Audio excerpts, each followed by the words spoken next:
All right. Welcome to the Life of Joey Calvo podcast. I am Joey Calvo.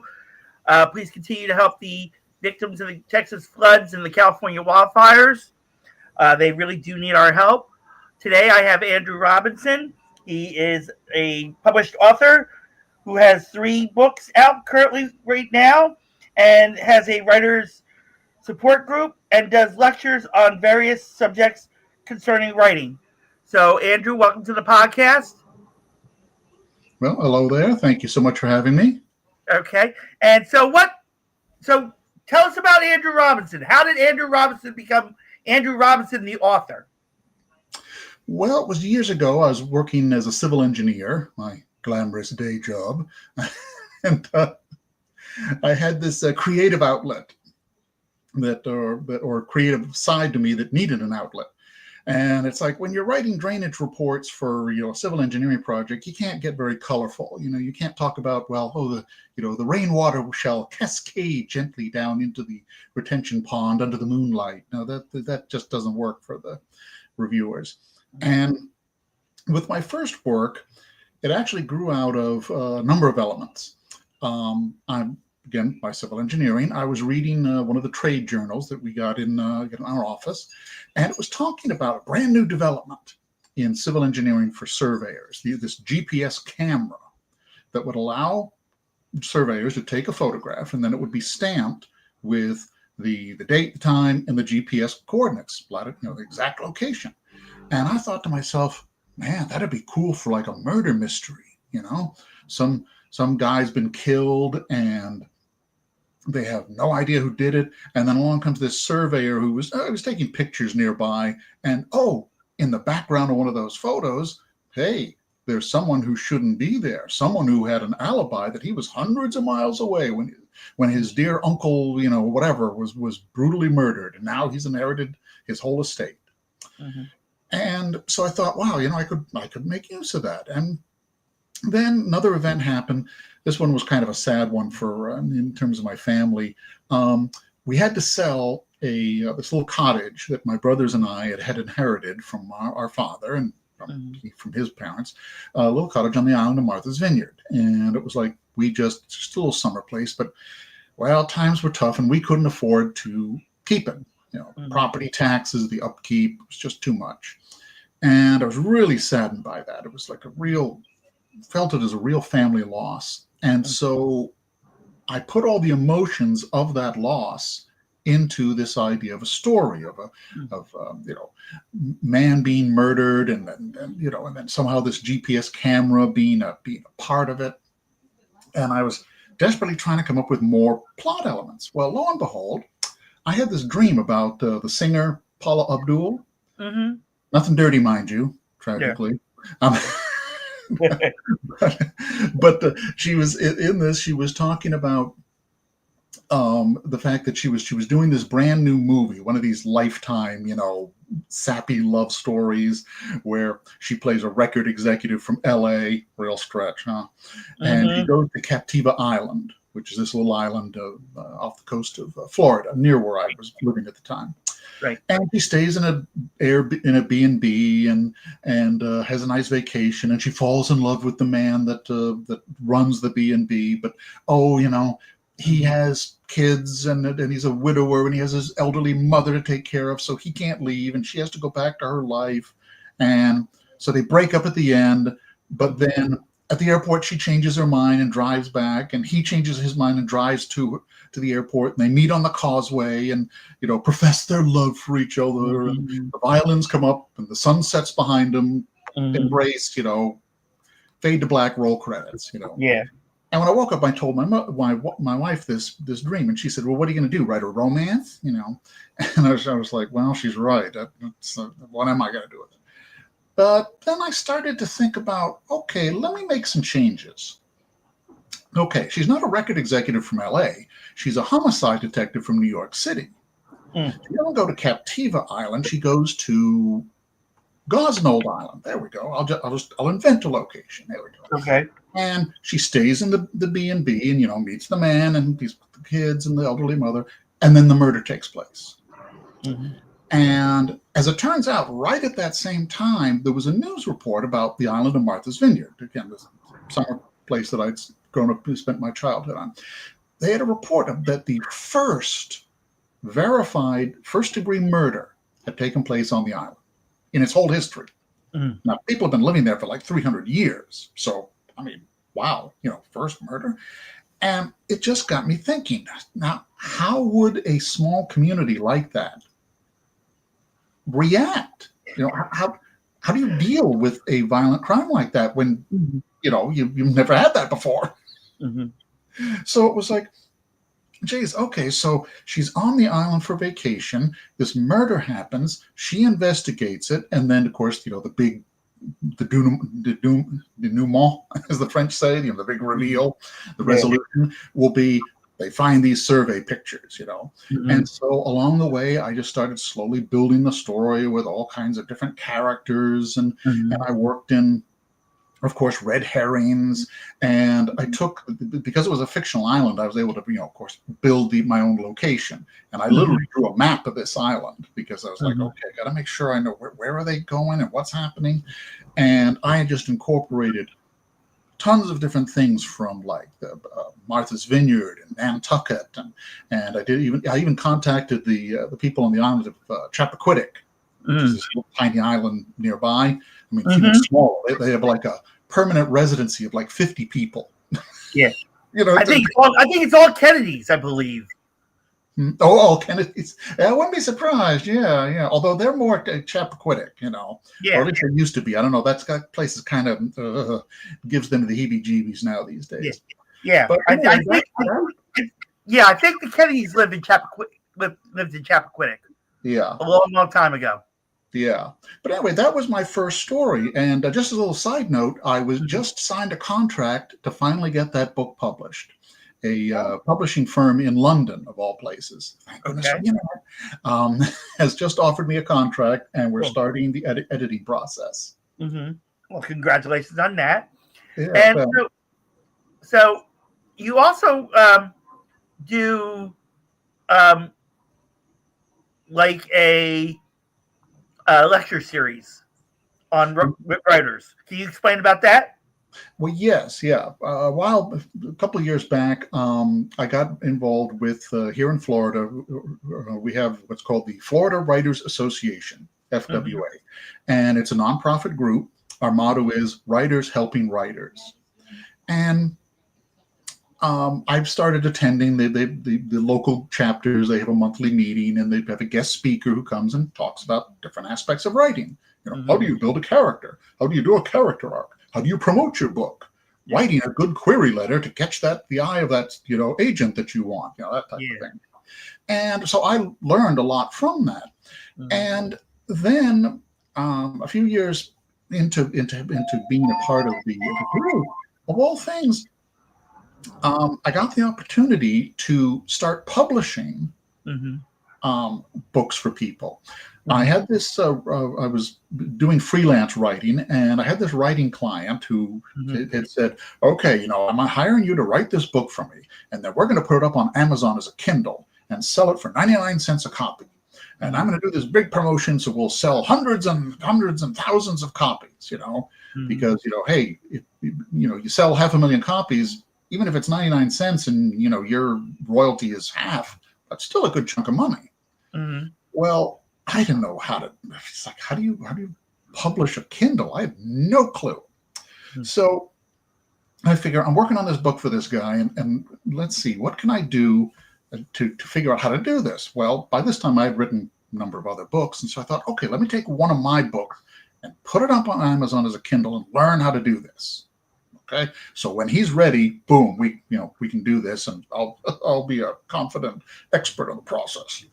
So I put up this one of my actually was my vampire book, Vampire Academia.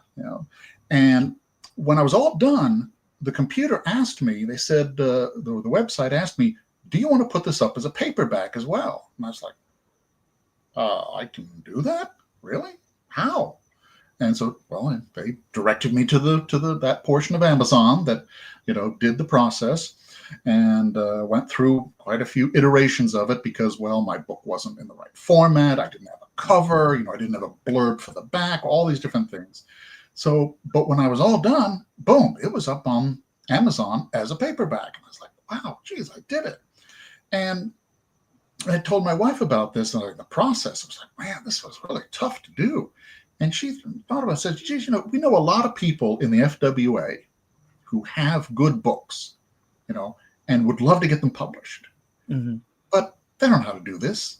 I mean, learning this process, no. So that's when we got the idea, why don't we form our own publishing company, little LLC? And so we did so and started, made it known to the members of the FWA, hey, if you have a book and you want it published, send us the manuscript, and we'll read it and consider it.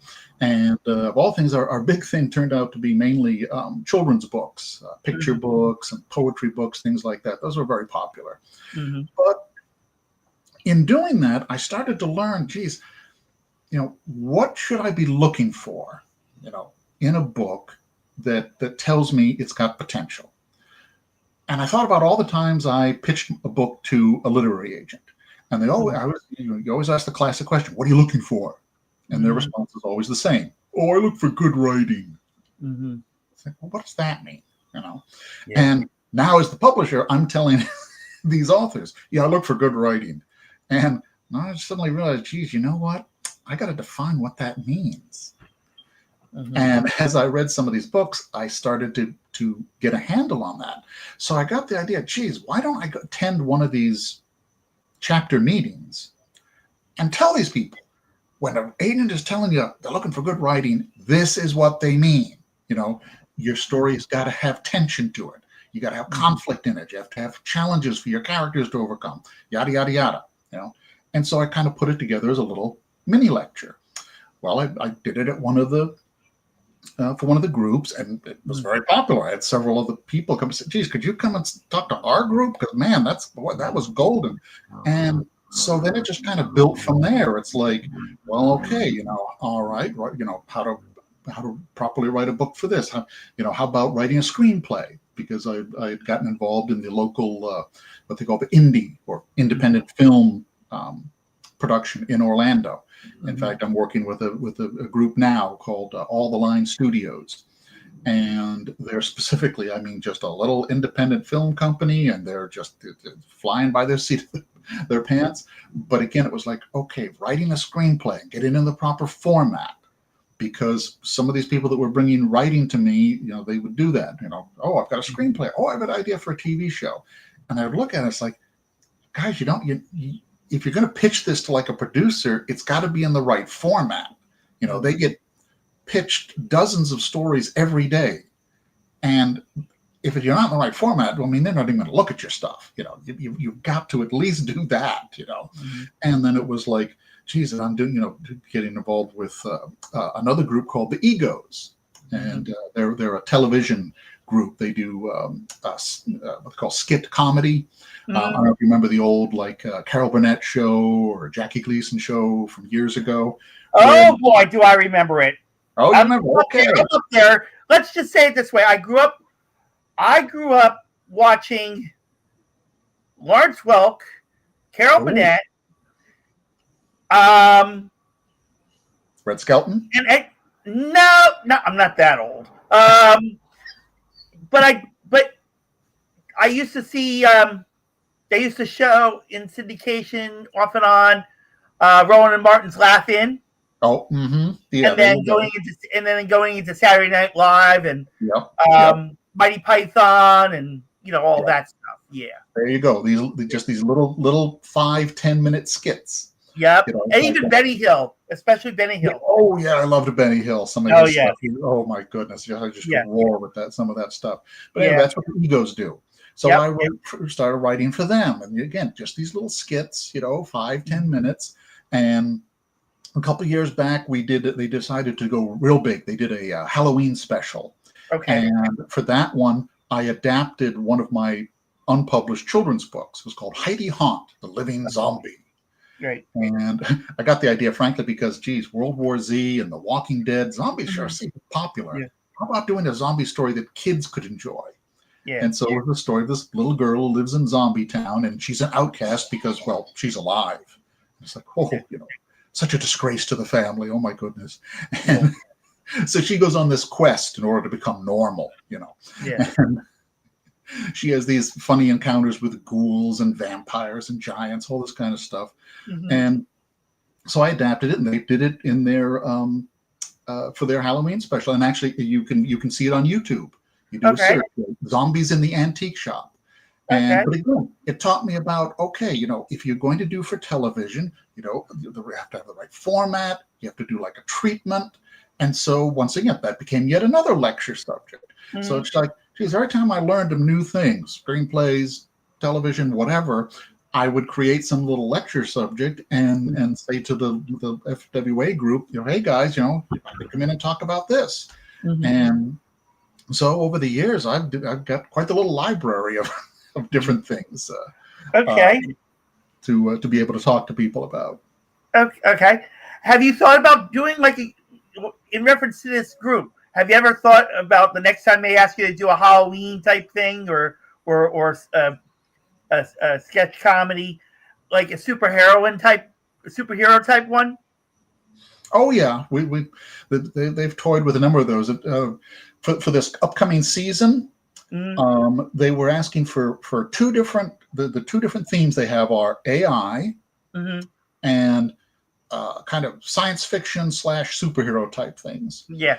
So I actually, one of the skits I submitted that they're going to be doing, it's a encounter Megan versus the Terminator.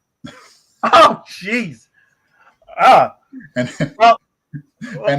as they do battle, in walk Vicky, Jaime the robot, and then the Alexa.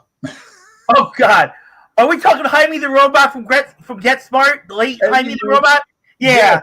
Yep.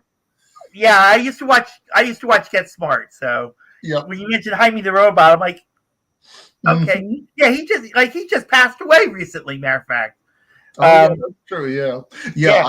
I dug deep into the old archives of different TV robots and what have you, and thought I'm going to throw them all in here, and then top it off with the Alexa walking in, the definite article, as she says. Well, the reason why I asked about superheroines is because I kind of have someone who is the number one fan, and not only is she the number one fan, number one supporter. Just give me one moment. Okay. Because my system's a little slow when it comes to all this stuff.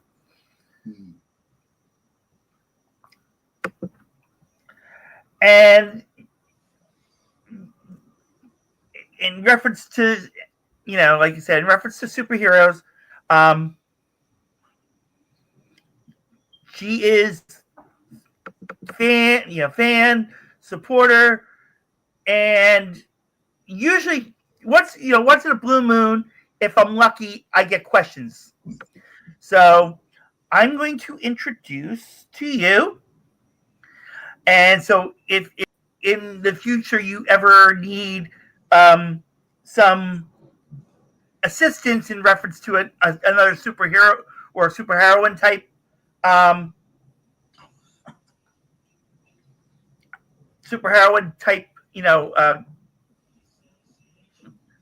guide, this is American Fox. She looks like Wonder Woman. And I see the resemblance. Yeah. And she, almost has, the only difference between the two, of course, she doesn't have a lasso, but she does have the same almost, strength, size, strength, speed, so on.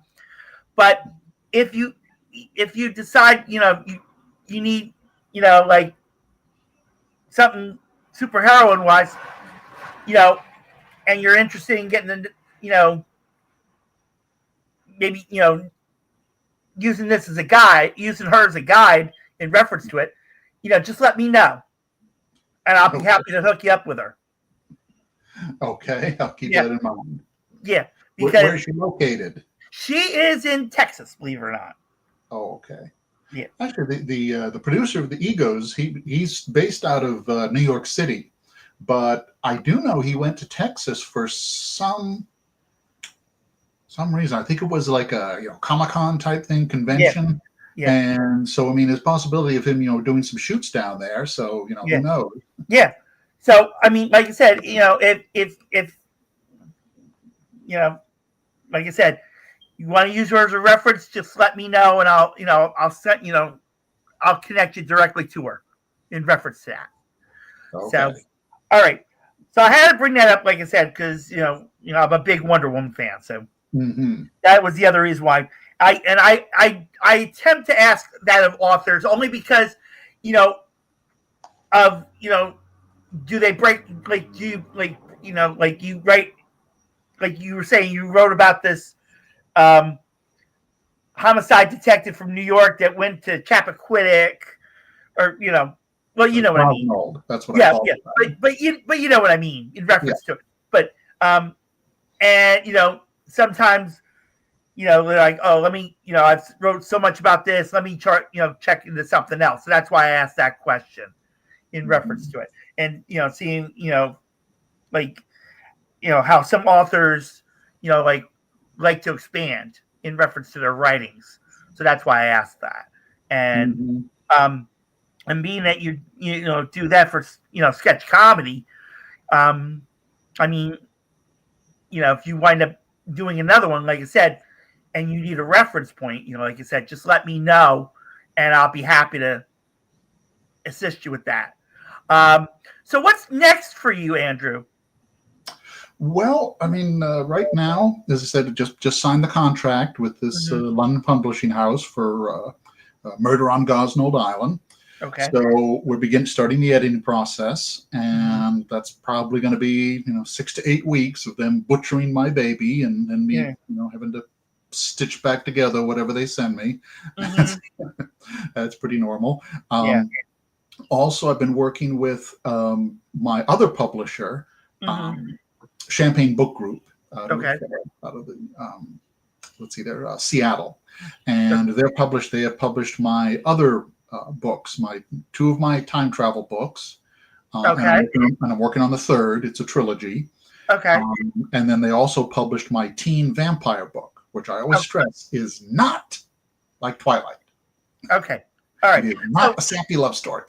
Okay, all right. So explain to me about the two the time travel series that you're finishing up the trilogy on. Okay, well, that actually grew out of I was watching the cable series Outlander, and I had never heard. I wasn't a big fan of that show. I do remember it though. Oh yeah, well, I'd never heard of it, never seen any of the books, but I saw the first couple seasons of the series, and I enjoyed it. But I did the old classic. Yeah, that was pretty good, but I think I can do better. And so I came up with this idea of, all right, a young couple, Americans this time, the pair of them, not just one. They go back in time and to the Revolutionary War and have an adventure. Okay. And I started doing some research, and of all things, I had a couple of books that gave details on the history of Martha's Vineyard Island. My brother had given these to me back years ago. Yeah. And I started flipping through them thinking, maybe this has got a few things I don't know, because it's like, I grew up there. Hey, I know everything about the island. It's like, and then I started reading. I'm like, wow, this happened? That happened? And so I was like, geez, you know what? I don't have to create a fictional island, and I don't have to create fictional events. The stuff that went on Martha's Vineyard during the Revolutionary War, that was exciting enough. Yeah. All I got to do is drop my characters into this mixing pot of excitement, and I got a story here. So I started working on it and outlining it. Originally, it was just going to be one book, but as I wrote it, it got getting bigger and bigger. And so I thought, well, I'll split it into two, Mm-hmm. And when I found what I thought was a pretty good break point, I was like, okay, split here. Then I started sending it around to agents and publishers, and this is where the Florida Writers Association came in handy, because one of my friends in that, Veronica Hart is her name. We call her Rob. She had just published with them. And said, hey, they accept submissions directly from authors. And so I was like, okay, send mine in, see what they think. And they liked it, they accepted it, and it got published. And so it was called Worst Date, Greatest Adventure. Ah, okay. Book one. Then I sent the second book in, and they looked at it and they said, geez, you know what, this is a very long book. What do you think about splitting it so we get a trilogy? Okay. And I was like, geez, I don't know. I mean, if I split it, you're going to have two kind of short books. I mean, I'll need to bulk them up, Yeah. And I said, well, just see what you can do. And I'm like, geez, okay, how am I going to do this? I'm thinking about, other story elements I can add. And so I went back to the books, okay, what else happened in the island in this period? And I discovered about a very interesting story of this Indian maiden who was being sold into slavery and was rescued when her ship stopped on the island. But the event took place like about 50 years before my story. And I thought to myself, well, that's okay. This is a work of fiction. I can go ahead and kind of borrow it. Why not? And so I just I worked that in, and so that helped book two become much bulkier, so to speak. And they loved that, and so that just recently got published.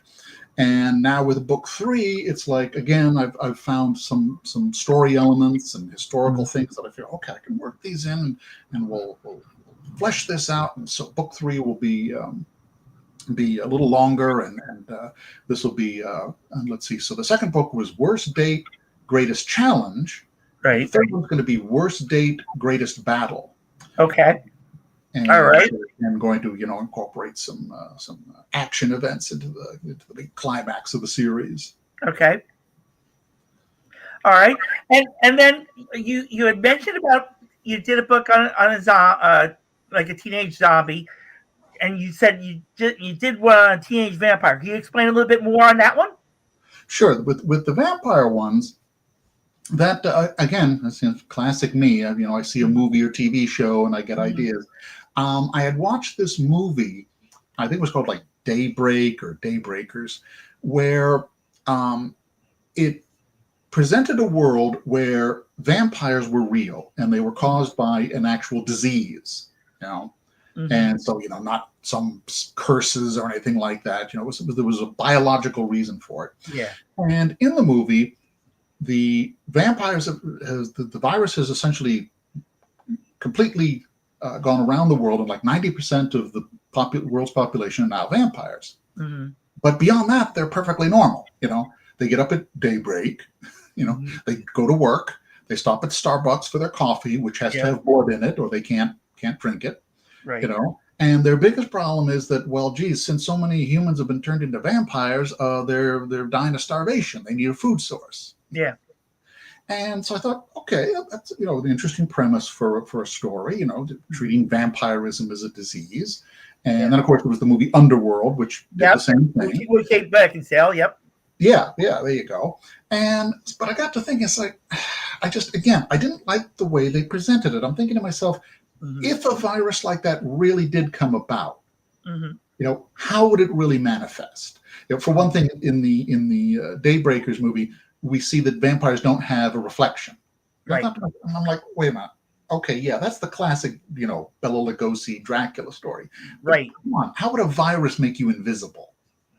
That's ridiculous. Okay, let me ask you this. Because being in reference, and of course, mixing it back in with superheroines in a way. Do you remember when Roger Corman came out with 2 B-type movies, they called it back then?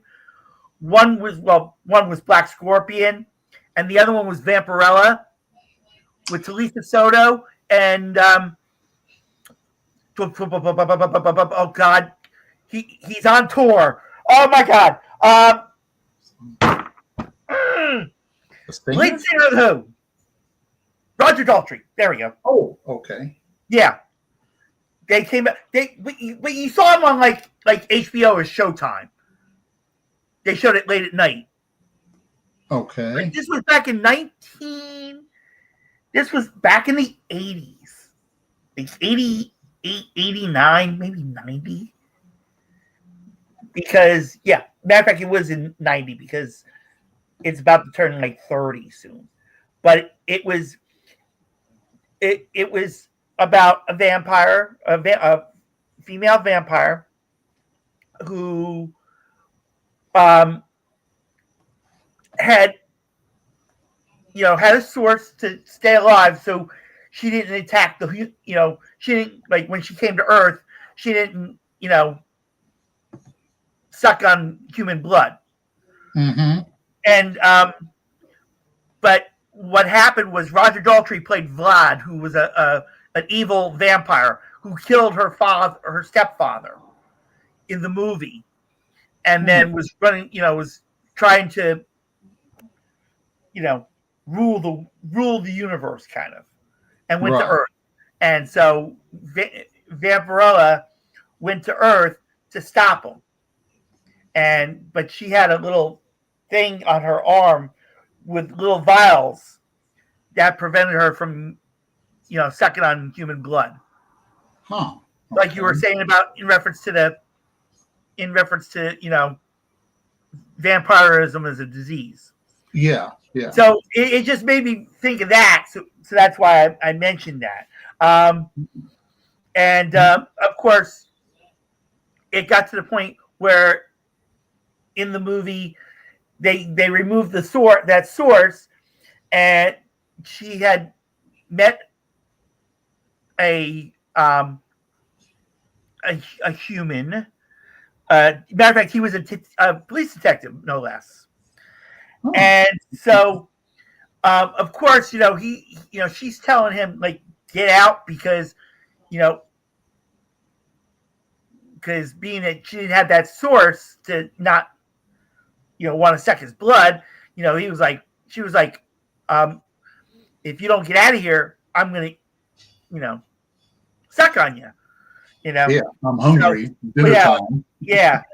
So, but that's like I said, in reference to what you were, I thought I'd, blend that in with your team vampire, your vampirism, and it just reminded me of that movie, so that's why I stated that. Oh, so okay. Continue on, please. Yeah. So, anyways, as I say, it felt like, okay, if this disease manifested, if it was real, and it's like I tried to think scientifically, what exactly would it do? How would it affect people? So I wrote a whole kind of in fact, in the book, there are these appendices at the back of the book where one gives you the details of the vamp virus, Vampirus basilicus, that type of thing. Even give it a proper name and everything. And like, what does it really do to a person, in terms of, you're not invulnerable, holy water or a cross is not gonna, burn you, you can set foot on holy land. It's like, come on, trying to make things reasonable and believable. If you're bitten, well, that doesn't mean you instantly turn. I mean, it's like any other disease. Well, if you get prompt medical attention, you be okay. Yeah. And one of the things I even incorporated is that the vampires learn that if they bite someone once, the infection is so mild that they don't turn. Instead, they build up an immunity. Okay. And then it's like, oh, now we have this person as a food source because they can never be turned. Yeah, great. Kudos to us, Yeah. And things like, well, when a vampire bites someone, do they necessarily kill them? I mean, come on, think about it. To kill someone, you'd have to drain several pints of blood for them to go in the swamp. That's a lot of drinking. Yeah. I mean, do you really need to drink that much? Yeah. I mean, come on, I remember there was that the movie Interview with the Vampire, where the Brad Pitt character says that, oh, Lestat, he would kill 3 people a night, and I'm thinking to myself, 3 a night? Yeah. that's a lot of people to be killing in New Orleans back in the 1700s. Yeah. I never saw the movie, so I wasn't a big fan of vampires because that did have a young Kirsten Dunst in it. Yeah, that was her first major role. Yeah, yes, she did very well in that. Yeah, but yeah. So again, it's like I just tried to build this like more logical, more grounded in science idea of the vampirism. Right. And so then the story, the premise is that it's 10 years after the vampire virus has appeared, and the vamps, as they're called, are the new minority. Yeah. And the president has just passed the Vamp Bill of Rights. You know, and his son is a vampire, and he got turned because it was the only way to cure him from a disease he was dying from. Right. And he's off at this exclusive private school, and this girl, Rosemary, she's the main character, she just recently got turned, and her parents have shipped her off to this school because, oh my God, we got to hide her. She's such a disgrace to the family. Right. And the school, of course, claims that, well, we can cure them. They'll be normal when we're done with them type thing. And of course, you can see where that has certain undertones to it. It's like, of course. Yeah. And at the school, Rosemary, she makes friends with some of the other students, and then she's kidnapped by some members of the Anti-Vamp League. Okay. And held for ransom. And so then the main gist of the story is, well, her dealing with her kidnappers and trying to escape, the authorities investigating, her friend being suspicious about, well, geez, she suddenly disappeared, and they say, it was her parents decided to pull her out of school, because they're trying to hush things up, and her friends are like, I don't buy it for 1 minute, type of deal. Yeah. And so these three different threads of these different characters all trying to lead to the conclusion, and then Rosemary manages to escape just as the authorities arrive in the area, and their friends also sneak out to look for it, and concludes with her being rescued and the resolution. And so the company published it, and they even asked me, says, "You got any ideas for a sequel?" It's like, sequel? No, I hadn't really thought. Well, let me see what I can do. So, so I have been working on an outline for that as another possible story. Well, you can always revisit the movie Vampirella, like I said, and and see, and maybe get some ideas off of that. I mean, it wasn't a bad movie. But of course, you also had managed to do some good ones. Yeah. Roger Corman was very good at that, and like I said, when he did Black Scorpion too, with Joan Severance as Black Scorpion, that was actually interesting, and there are some scenes in there that even but of course, being it was R-rated, of course, had some interest to it, and so. Like I said, I figure, in reference to your teen vampire book, like I said, Vampirella just fit right into that. I still can't believe it's like almost 30 or 35 years old or something like that. Wow, it's been that long, yeah. And Roger Corman just passed away like a couple of years ago. But it is on YouTube, believe it or not, Vampirella. Yeah, I believe it's on YouTube. Yeah. So it's good to check it out. So how can people reach out to you if they're interested in maybe thinking about being an author or wanting to share, Okay. Well, certainly I have my email address. They can write to me there. Okay. And it is Doctor Who. That's DRWHO. Yep. AR, my initials, at hotmail.com. Okay. Look how long I've had it. I've got an actual Hotmail address. Yeah. Oh, I have a Hotmail too. I have a personal Hotmail. I have a personal Hotmail, and I have you saw where you got the link for this. I have the Gmail, but I also have the old AOL, but not the dial-up version, folks. I have the updated version. But yeah, definitely reach out to Andrew if you want ideas on how to be an author, or you want you have a book idea and you think Andrew might publish it for you. He'll be happy to. Well, actually, I don't have the publishing firm anymore. I sold that several years back, but it can help in terms of the idea of, looking for an agent, looking for a publisher, getting the query letter and different things lined up for, to move the process forward. Or for that matter, geez, you got an idea for a story and you need help building an outline. Yeah. Again, I do have several lecture subjects on that help with that process. Yeah. Yeah. And so definitely reach out to Andrew in reference to that. Andrew, you're welcome to come back on anytime when you have anything new. I enjoyed the conversation, especially bringing in, the fact of superheroines and bringing back old history in reference to Vampirella and interviewing a vampire and even sure, we could talk about that. Yeah, I have a new film project that's still in the works. Okay, explain that very quickly then. Oh, sure. Well, I was submitting some of my screenplays through a website called Inktip, inktip.com. And the idea is production companies will put up a little blurb saying, hey, we're looking for a family film where the main character is like a 10 to 12-year-old girl and it's about horses, something like that. Or, we're looking for a low-budget horror film or whatever.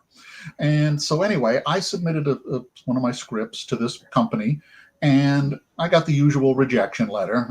Never fails now. But I got a follow-up. The producer wrote his own email saying, although I didn't like your script, didn't work for me, I like your writing style. How about collaborating with me on another project? Well, it turns out this guy's in Turkey. Okay. He's in Istanbul. And he said, write me a screenplay about the cats of Istanbul. And I was like, what are the cats of Istanbul? Yeah. I mentioned this in front of my daughter, and she's like, oh, yeah, the cats of Istanbul. And I'm like, really? This is a thing? And I did a Google search and found out, yes, in Istanbul, cats just run wild, and people put out food and water for them. Oh, yeah. Yeah. I think I've even heard. I think I've heard it. I think there is an island. I don't know if it's actually in Turkey, but I've heard of it. It's what I think. If that's what I think you're saying, I just recently heard about this. It's a whole island of just cats. Yeah, possibility. Yeah. And then you go out, you're feeding them and so on. Yeah. Okay. So anyway, I came up with about half a dozen different outlines, and he brought them all down. I even tried to incorporate like Turkish folklore into a couple of them. Didn't work. And then finally I came up with this idea of this alien, this young man, young alien. He comes to Earth and he crashes in Istanbul, and the first thing he sees is a cat. So he's about the same size. He's a very tiny alien. So he transforms into the shape of a cat and interacts with them. And then he goes on this little adventure where he meets this little girl who's very kind to him. And so he repays her kindness and it builds from that. And the guy said, I love it. That's great. Write it. And so I wrote the script, sent it off to him. He made a few suggestions about, some aspects of the story, in terms of, cultural, because of natural. I mean, I did as much research as I could, but, wasn't able to get everything right. But got it all tweaked, and now he's looking to try and get financing to make it into an animated movie. Okay. So we'll just wait and see. I'm actually going to pick your brain. Sure. Because now that this you just gave me an idea, and I showed you about the superheroine, with American Fox. Mm-hmm. Maybe I can take an attempt. Give me how could I make American Fox? I mean, I mean, I know I've dabbled. Once in a while I write little things and made little quote unquote stories and scripts Mm-hmm. and like like it would be for a TV series. But I based it into a Wonder Woman type adventure. Transformation, fighting the bad guys, and and so on. Mm-hmm. Give me a good idea on how I can make it a great outline, because if you're saying this inktip.com is always asking for submissions, Mm-hmm. and I'm sorry if I feel like I sound like an Indian giver in reference to what I suggested to you earlier in reference to American Fox, but just as you mentioned this, it's giving me an idea because I'm unemployed right now, so I'm looking for something fun to even attempt, and Mm-hmm. I actually would have to speak to her on this idea. But how? I mean, I could come up with a story. I mean, that's nothing. I can make it. I can make it almost near X-rated if I really made it that way. But I probably doubt that this. I don't know if this website that you mentioned would accept it as a Well, they certainly take R-rated. They're okay with all that. right. Okay. Yeah. Okay. I mean, it would be. But the thing is, you do have to have the completed script. So, Right. I mean, you can come up with your story. Once you Right. do that, you do need to get to the next level of a full script that's got to Right. be, generally about 90 to 100, 120 pages. Okay. That's All a right. key thing. Because Okay. with the screenplay format, one page generally equals 1 minute. Right. That's the usual. Okay. Okay. So, all right. So 90. So at least 90 to 120 pages, and of course, secret identity, which she doesn't have one, but we things can be tweaked in reference to that. So all right. So coming up with a story, coming up with a 90 to 120 page script. What else do you think they would be looking for in reference to something, that may be like what you were mentioning before? You were saying about great writing, like when you had your publishing business. Yeah. Well, in terms of a screenplay, typically these days, what you want is to have a good, really strong opening scene. You do what they call set the hook. You think about like the opening scene to the old Raiders of the Lost Ark, and or even something as simple as Over the Hedge, Right. where you had the raccoon trying to steal the food from the bear. Right. Very exciting, very intense. And then the movie calms down, and then starts the story. And what's great about that opening scene is, it's very exciting, and then the bear, grabs the raccoon, and we get an ultimatum. He's got until the moon is full to get back all his food, or he dies. Right. So right in that little opening scene, your protagonist has got a task, he's got a time limit, and he's got a consequence. Okay. So it does a very good job of setting the story up, and then things unfold from there with introducing the other characters and other events.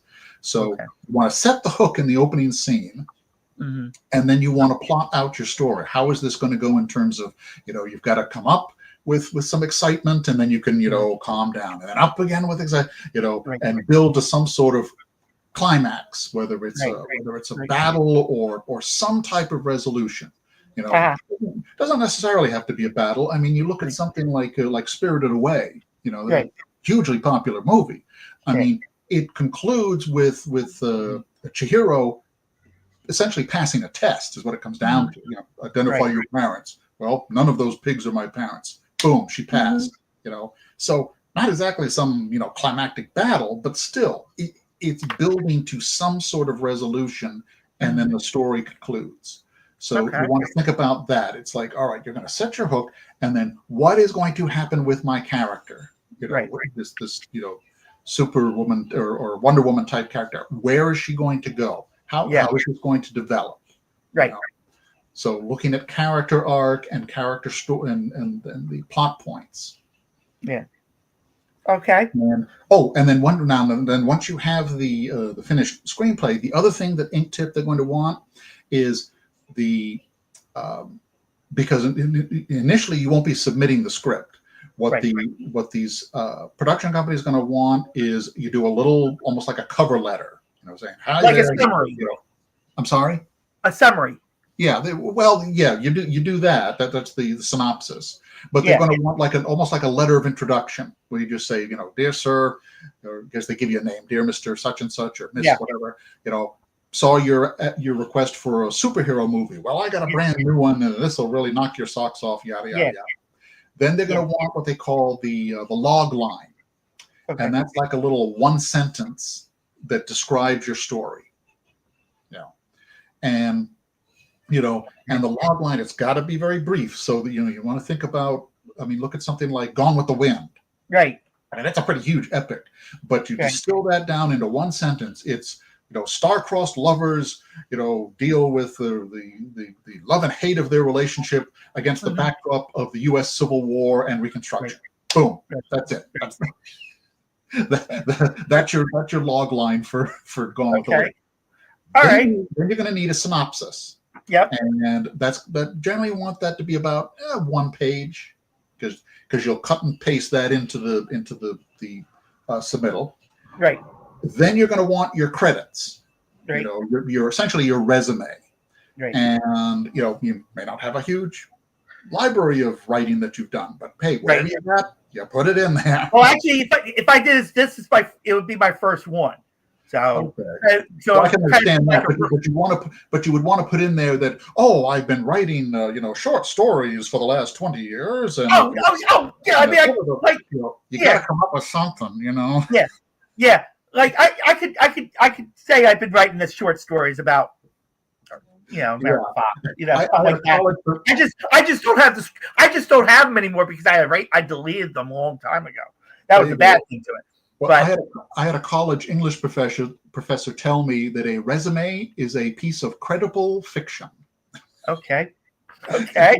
Like, you don't say, I was a dishwasher at a restaurant when I was in high school. Right. No, I was part of the kitchen staff for a major, restaurant chain in my local vicinity, Right. Yeah. You gotta build it up, Yeah. All right. Well, Andrew, thank you so much again for coming on the podcast. Thank you for the idea. But you are still welcome to borrow the idea as well if you want to collaborate on it. It can always go another direction if one way can't go. But like you said, you have people out there that that may be out there that might want to do a superheroine type thing. So, I would, I have no problem, setting that up, or help setting up, or introducing it in a way to maybe it may work out, for all, But like you said, you're welcome to come back on the podcast anytime. Anything new that comes up, the film, the trilogy, all these other accomplishments that you have coming, just let me know and we'll bring it on. Okay. All right. Glad to appear again sometime. All right. And thank you so much. And thank you so much again. Like I said, I'm actually going to think about this because, like I said, I'm being unemployed. I figured I got to do something for fun. Even if it doesn't get quote unquote picked up, but it would be an interesting thing to do. Yeah. And who knows? Yeah, it may work out. Yeah. And if nothing else, I've learned that when you write anything, it helps you in terms of, well, taking the next step into doing something else. You know, when I wrote screenplays, that helped me to learn about, well, writing teleplays, you know, Yeah. and vice versa. And then, you know, writing the short stories helped me with writing longer stories and developing outlines. Because you always want to treat it as, this is an experience. This is a building block. Right. It will help me build towards whatever goal I'm looking for. Right. All right. Well, thank you so much again, Andrew, for coming on. Thank you, everybody, for watching the Life with Joey Calvo podcast. God bless you all. Okay. Bye-bye, folks. Good.